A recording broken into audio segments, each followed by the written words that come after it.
तो hello everyone, नमस्ते, प्रणाम आप सभी लोगों को, जय हिंद, जय भारत। तो आपका स्वागत है हमारे अपने चैनल एटी एंटरटेनमेंट में। तो आज की वीडियो में हम ख़त्म करने वाले हैं वन शॉट में लाइफ प्रोसेस। तो आज की वीडियो में हम लाइफ प्रोसेस चैप्टर पढ़ने वाले हैं जो बच्चों को बहुत लगभग हार्ड लगता है और ये लगभग 12 मार्क्स का बोर्ड एग्जाम में आता है, तो ये अच्छा मार्क्स कवर करता है। तो ये बायोलॉजी का हमारे फर्स्ट चैप्टर है, तो जिसके हाफ ईयरली एग्जाम में भी आने वाला है, तो आप लोग ध्यान से पढ़ लो। तो आज की वीडियो में हम लोग टॉपिक कवर करेंगे, जैसा कि आप लोग देख सकते हो। एक सेकंड। तो आज के वीडियो में हम न्यूट्रिशन और रेस्पिरेशन कवर करेंगे। ये हम लोग ट्रांसपोर्टेशन और एक्सक्रीशन हम लोग ये नेक्स्ट वीडियो में कवर कर लेंगे, बिकॉज नहीं तो वीडियो बहुत लंबी हो जाएगी।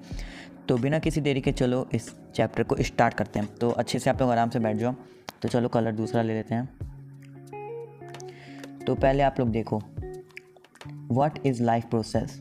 सीधी बात, व्हाट आर लाइफ प्रोसेस।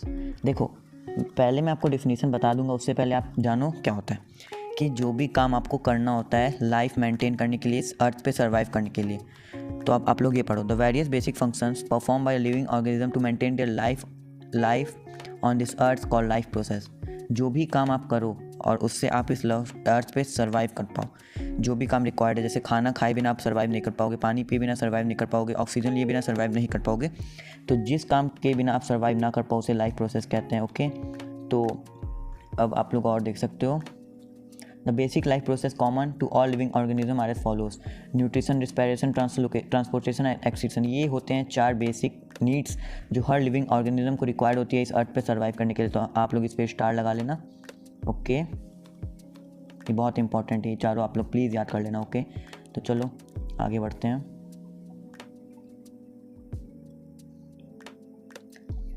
जैसे आप लोग पहले कुछ बेसिक्स जान लो, ठीक है। तो आप लोग ने एमोइबा के बारे में सुना होगा। ये यूनिसेलुलर होता है, इसके पास सिर्फ एक सेल होता है, ये यूनिसेलुलर होता है। ह्यूमन बॉडीज़ में बहुत सारे सेल्स होते हैं, लगभग मिलियंस ऑफ सेल होते हैं, इसे मल्टी सेलुलर कहते हैं। प्लांट भी मल्टी सेलुलर होते हैं, उसके लीव्स में, उसके स्टेम में, हर जगह उसके जो सेल्स होते हैं इसके कारण। तो एमोइबा, फंगी, ये सब कुछ ऐसे बैक्टीरियाज़ हैं, फंगीज़ हैं, प्रोटोजोआज हैं जो यूनिसेलुलर होते हैं। ओके, तो चलो आगे बढ़ते हैं। तो अब हमारा पहला टॉपिक आता है न्यूट्रिशन। तो आओ देखते हैं न्यूट्रिशन क्या होता है।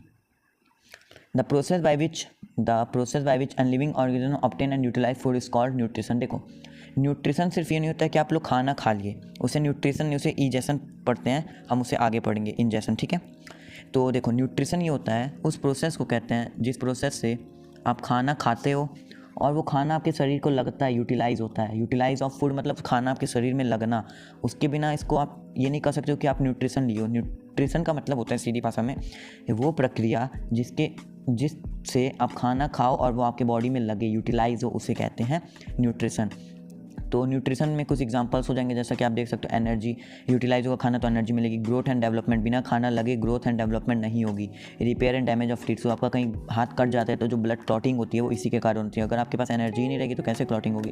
तो ये कुछ बेसिक्स हैं, आप लोग ज़रूर याद रखें, ठीक है। आगे बढ़ते हैं। अब हम लोग पढ़ते हैं टाइप्स ऑफ न्यूट्रिशन। ये मतलब ज़्यादातर बच्चे भूल जाते हैं, तो आप लोग प्लीज़ इसे याद रखना।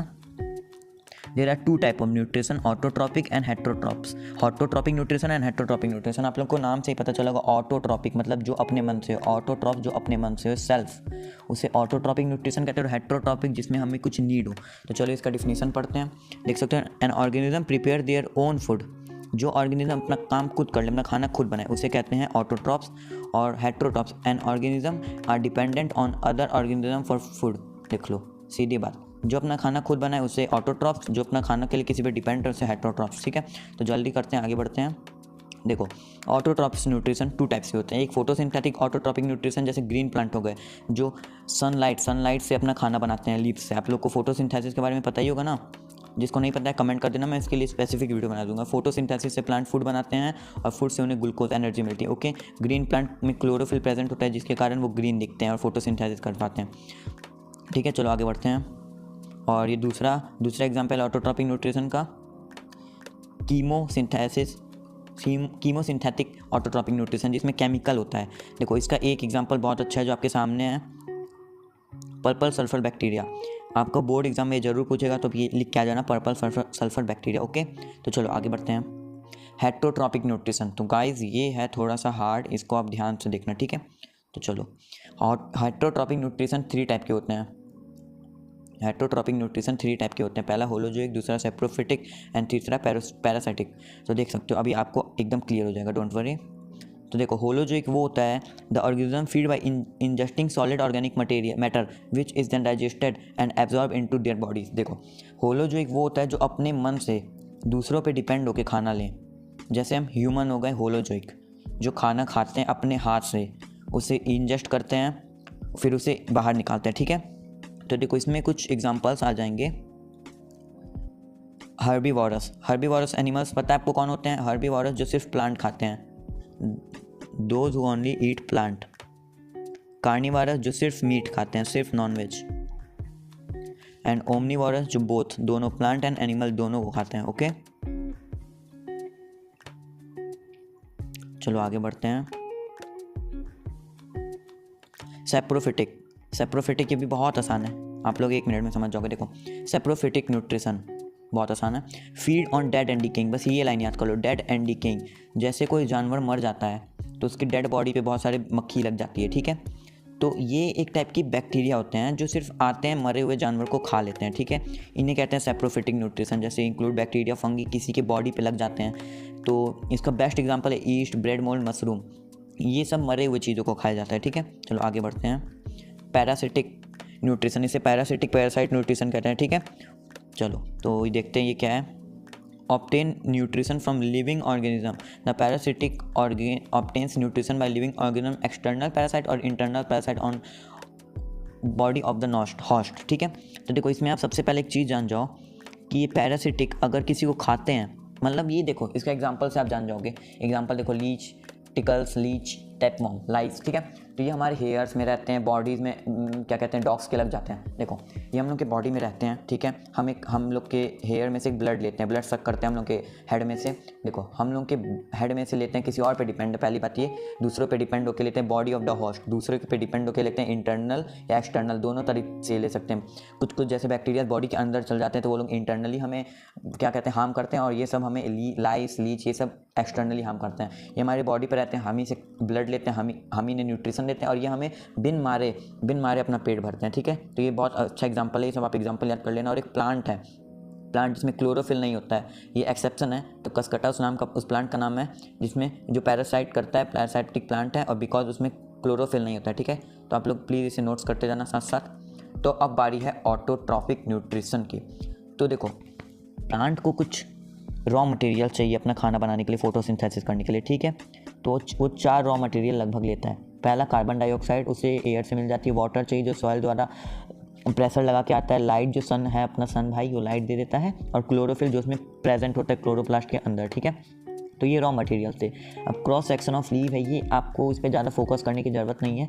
ये आप लोग ऊपर ऊपर नाम जाना ना, midrib, lamina, leaf blade या वेन्स, आप लोग ऐसे नाम जान लो बस। Waxy, cuticle, upper epidermis, lower epidermis, guard cell, air space, chloroplast, phloem, xylem and vascular bundle, ये आप लोग को उतना जानने की ज़रूरत नहीं है। चलो आगे बढ़ते हैं। फोटोसिंथेसिस रिएक्शन, तो गाइज ये सबसे इंपॉर्टेंट टॉपिक है, तो हम इस पे लगाएंगे स्टार। तो देखो फोटोसिंथेसिस करने के लिए प्लांट 6 मोल ऑफ CO2 लेता है, प्लस 12 मोल ऑफ H2O लेता है। फिर सनलाइट और क्लोरोफिल की मदद से ये बनाता है शुगर, जो इसका एनर्जी है, ठीक है। शुगर बनाता है जो C6H12O6, और बदले में water, 6 mole of water and 6 mole of oxygen, जो ये दोनों इसका वेस्ट है। प्लांट का जो वेस्ट है वो हम यूज़ करते हैं, इसके मदद से हम लोग जिंदा हैं, देख सकते हो जो प्लांट का वेस्ट है, ठीक है। और देख लो ये एक इंपॉर्टेंट बात है, जो प्लांट है वो अपना खाना देख लो किस फॉर्म में स्टोर करता है। पहले हम लोग कलर चेंज कर लेते हैं। देखो प्लांट स्टोर जो अपना करता है फूड, ग्लूकोज फूड, शुगर, कुछ भी कहो, वो अपना स्टार्च के फॉर्म में स्टोर करते हैं, देख सकते हो। ये बहुत इंपॉर्टेंट है, आप लोग याद रखना। Plant store glucose in the form of starch, and human जो है ये human store glucose in the form of glycogen. अभी आप लोग चैप्टर 2 पढ़ोगे, उसमें एक ग्लूकागॉन है, तो आप लोग कंफ्यूज मत होना, उसका स्पेलिंग है GLUGON, ग्लूकागॉन, और ये है ग्लाइकोजन, दोनों में डिफरेंस है, ठीक है। तो आप लोग कंफ्यूज मत होना। ह्यूमन अपना फूड ग्लूकागॉन में के फॉर्म में स्टोर करते हैं और प्लांट स्टार्च के फॉर्म में, ठीक है। चलो आगे बढ़ते हैं। फोटोसिंथेसिस न्यूट्रिशन, तो ये बहुत इंपॉर्टेंट है, आप लोग बार बार मैं बता दे रहा हूँ। फोटोसिंथेसिस नाम सुनते ही स्टार लगा लो। तो देखो फोटोसिंथेसिस का प्रोसेस क्या है। पहले जब लीफ पे सनलाइट गिरती है तो absorption of light energy by chlorophyll, जो लीफ के अंदर क्लोरोफिल होता है, लीफ हम लोग ग्रीन कलर का ले लेते हैं, जो लीफ के अंदर क्लोरोफिल प्रेजेंट होता है वो सनलाइट को एब्जॉर्ब कर लेता है, ठीक है, जो सनलाइट गिरती है उसको एब्जॉर्ब कर लेता है। Conversion of light energy to chemical energy and splitting of water mole to hydrogen and oxygen. देखो जो अपना वाटर है उसको हम लोग H2O लिखते हैं, वो चेंज हो जाता है H2 + O2 मोल्स में, और जो लाइट एनर्जी आती है सन से वो केमिकल एनर्जी में चेंज हो जाती है हमारे लीव्स के अंदर। तो ये आप लोग बात ध्यान देना, reduction of carbon dioxide to carbohydrate, ठीक है, ये बात आप लोग याद रखना। चलो आगे बढ़ते हैं। स्टोमेटल पोर, तो ये बहुत इंपॉर्टेंट, ये भी मतलब इंपॉर्टेंट तो सभी है, ये भी इंपॉर्टेंट है, तो आप लोग इस पे स्टार लगा लेना, बहुत बार CBSE ने इस पे क्वेश्चन पूछा है। तो देखो stomata are tiny pores like structure present on surface of leaves के सरफेस पे एकदम छोटे छोटे। देख लो ये आप लोग जो देख रहे हो इसमें फिगर, ये बहुत बड़ा दिख रहा है, पर ये आप लोग इमेजिन नहीं कर सकते हो कितना छोटा है, माइक्रोस्कोप के बिना तो आपको कभी नहीं दिखेगा, ठीक है। तो stomata are tiny pores like structure present on the surface of leaf. Function of stomata, ये बहुत मेन टॉपिक है, ये CBSE बहुत बार पूछती है, ठीक है, तो हम लोग पढ़ लेंगे। ट्रांसपिरेशन, देखो transpiration and exchange of gases during photosynthesis and respiration. देखो रेस्पिरेशन और फोटोसिंथेसिस होता है। फोटोसिंथेसिस मैंने बताया भी, carbon dioxide, water, carbon dioxide भी रिलीज होता है पर ज़्यादा अमाउंट में, ऑक्सीजन गैस और वाटर रिलीज होता है। तो वो रिलीज होता है लीव्स में किसके कारण? स्टोमेटा के कारण, ठीक है, स्टोमाटा के कारण। और ट्रांसपिरेशन होता है ट्रैवलिंग ऑफ फूड कह सकते हो, मतलब जहाँ फूड बनता है, लीफ में फूड बनता है तो स्टेम और रूट को भी फूड की ज़रूरत है, एनर्जी चाहिए, तो वो जो ट्रांसफ़र होता है वो स्टोमेटा के कारण होता है, ठीक है। चलो next, opening and closing of stomata. इस पर तो बाय गॉड आप लोग मतलब क्या ही बोलूँ, इनफाइनाइट स्टार लगा लो, ये बहुत क्वेश्चन पूछा हुआ है, ठीक है। तो stomata open on swelling H2O enters of guard cell. देखो जब वाटर एंटर करता है स्टोमेटा के तब गार्ड सेल स्वेल हो जाते हैं, ठीक है, स्वेल हो जाते हैं ताकि ऐसे पिचक जाते हैं ताकि पानी अंदर जा सके। और जब stomata closes on shrinking H2O move out, जब पानी बाहर निकलना चाहता है तब ये बंद हो जाते हैं, क्योंकि अगर ज़्यादा पानी निकल जाएगा, सारा पानी निकल जाएगा तो ये सूख जाएगा और लीफ खराब हो जाएगा। तो ये आप लोग थोड़ा ध्यान में रखना, ठीक है। चलो आगे बढ़ते हैं। फोटोसिंथेसिस इन डेजर्ट, ये इतना इंपॉर्टेंट नहीं है पर आप लोग प्लीज़ इसको भी पढ़ लेना, मैं इस वीडियो में आपको ये नहीं पढ़ा रहा हूँ, ठीक है। आप लोग इतना जान लो कि जैसे प्लांट रात में सन होता नहीं है तो इसलिए फोटोसिंथेसिस नहीं हो पाती, ये कैक्टस भी फोटोसिंथेसिस करता है। तो रात में इसके स्टोमेटा ओपन होता है तो ये कार्बन डाइऑक्साइड ले लेता है, थोड़े वाटर्स ले लेता है, ठीक है, और ये रात में अपना फूड बना लेता है, उसे मैलिक एसिड कहते हैं, ठीक है, जो रात में बना लेता है। को लिख देता हूँ MALIC, मैलिक एसिड, जो रात में बना के तैयार रखता है। जैसे कभी आपके घर में आटा रात में सन गया तो सुबह तुरंत रोटी बन जाती है, वैसे ही रात में अपना सामान बना लेता है, फिर जैसे ही सुबह होती है स्टोमेटा बंद हो जाता है और वो एनर्जी लेके, मतलब सनलाइट लेके फूड बना लेता है अपना, ठीक है। चलो आगे बढ़ते हैं। देखो तो आज का लास्ट टॉपिक हम लोग पढ़ेंगे, फिर नेक्स्ट वीडियो में हम लोग ह्यूमन डाइजेशन स्टार्ट कर देंगे, ठीक है। तो what happened to the food we eat. देखो जो हम लोग खाना खाते हैं उसके कुछ प्रोसेस हैं, आप उस प्रोसेस के नाम याद कर लेना, ठीक है। तो देखो क्या है, पहला इंजेशन, जब आप फूड को माउथ में लेते हो, हाथ से उठाए माउथ में रखे, उसे इंजेशन कह देंगे, ठीक है। डाइजेशन, आप अपने माउथ से अपने टीथ से फूड च्यू करे, अपने ओइसोफेगस से पेरिस्टाल्टिक मूवमेंट करके फूड को पेट में लाए, अपने स्टोमक में लाए, उसे डाइजेशन क्या देंगे, उतना डाइजेशन कंप्लीट हो जाता है। हम लोग का डाइजेशन अपने लोग के माउथ में स्टार्ट हो जाता है, ये बात आप लोग याद रखना, ठीक है। इंजेशन, डाइजेशन हो गया। एब्जॉर्प्शन, जब हम लोग फूड खा लेते हैं हम लोग के पेट में आ जाता है, ठीक है, फिर उससे जो एनर्जी मिलती है, उस फूड को एब्जॉर्ब करने की पावर, फिर उसके बाद जो एनर्जी बनती है उसे एब्जॉर्प्शन कहते हैं, ठीक है। फिर उसके बाद एसिमिलेशन मतलब जो एनर्जी मिली, अब वो तो ये नहीं कि हम लोग के सिर्फ स्टोमक में ही रहे, उसको हम लोग के माउथ में भी चाहिए, इंटेस्टाइन में भी चाहिए, हैंड, बॉडी, सब जगह चाहिए, तो ठीक है। एसिमिलेशन मतलब transfer of energy from one part two another part of body, बस इतना याद रखो कि यहाँ एनर्जी बनी तो यहाँ से यहाँ भी जाएगी, यहाँ से यहाँ भी जाएगी, ठीक है। ईजेशन, आप लोग खाए हो तो जो एनर्जी बनी वो एब्जॉर्ब हो गई, फिर उसके बाद जो वेस्ट मटेरियल बना वो एनस के थ्रू, रेक्टम के थ्रू निकल जाता है बाहर, उसे कहते हैं ईजेशन। बस आप इतना याद रखो, तो ये 5 स्टेप होते हैं हमारे, ठीक है, आप लोग इतना याद रखो। तो देख सकते हो, आप लोग इसे पढ़ सकते हो।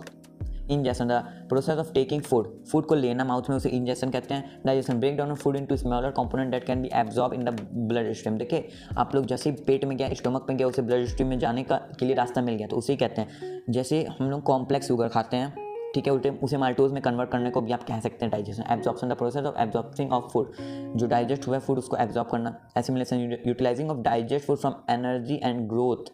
देखिए एनर्जी एंड ग्रोथ, हमें जब हम लोग की बॉडी में ट्रांसफर ही नहीं होगा अगर एनर्जी, तो कैसे हम लोग ग्रोथ करेंगे। ईजेशन, रिमूविंग ऑफ अनडाइजेस्टेड फूड। तो चलो आज के इस वीडियो में बस इतना ही, हमने आज के वीडियो में बहुत टॉपिक कवर किया, आप लोग देख सकते हो। तो नेक्स्ट वीडियो में हम लोग स्टार्ट करने वाले हैं, देख लेते हैं हम लोग क्या स्टार्ट करने वाले हैं। तो नेक्स्ट वीडियो में हम लोग ह्यूमन रेस्पिरेशन स्टार्ट करने वाले हैं, तो देख सकते हो न्यूट्रिशन इन ह्यूमन। तो ये बहुत अच्छा टॉपिक, आप लोग को बहुत मजा आएगा। तो जल्दी जल्दी हमारे वीडियो को लाइक, चैनल को सब्सक्राइब कर लो। मिलते हैं जल्दी नेक्स्ट वीडियो के साथ। Thank you so much for watching, bye.